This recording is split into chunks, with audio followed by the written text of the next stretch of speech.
होकर तो मजबूर होकर, खुशी से नहीं मजबूर होकर हमें लोकतंत्र में एक ही रास्ता बचता है, वो है शांतिपूर्ण प्रतिरोध करने का। वो हम करेंगे। तो आज मैं मजबूर होकर यहाँ बैठ रहा हूँ, खुशी से नहीं मगर मजबूर होकर पूरे तन मन धन की शक्ति से आप लोगों के साथ इन दोनों मुद्दों के समर्थन में अनशन पे बैठ रहा हूँ। धन्यवाद।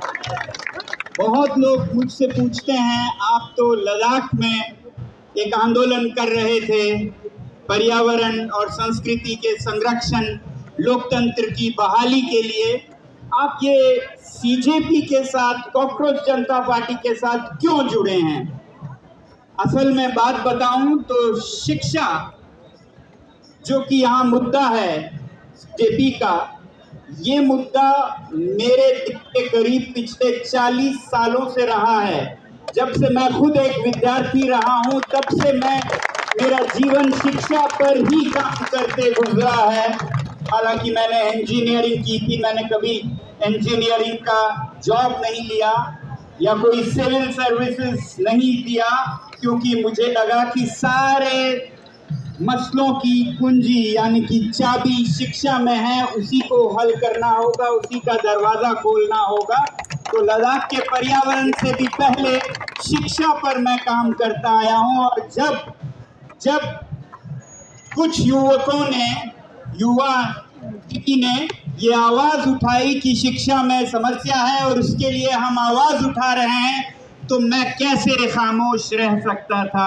आप सोच सकते हैं। अगर 40 सालों से इसी पे लगा हूं तो ये बिल्कुल प्राकृतिक था, नॉर्मल था, नेचुरल था कि मैं इसका समर्थन दूं, जैसे भी हो सकता है उस तरह से समर्थन दूं। तो इसलिए आज मैं यहाँ पर हूँ।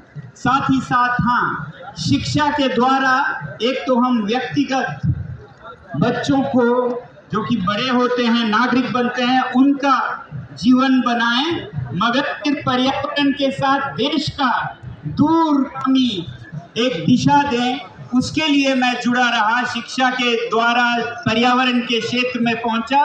और पिछले 6 सालों में लद्दाख में, जो कि हिमालय में है, जिस हिमालय का पानी लगभग 2 करोड़ लोग पीते हैं, 2 बिलियन लोग पीते हैं, जो कि इस पृथ्वी की आबादी का 1/4 है।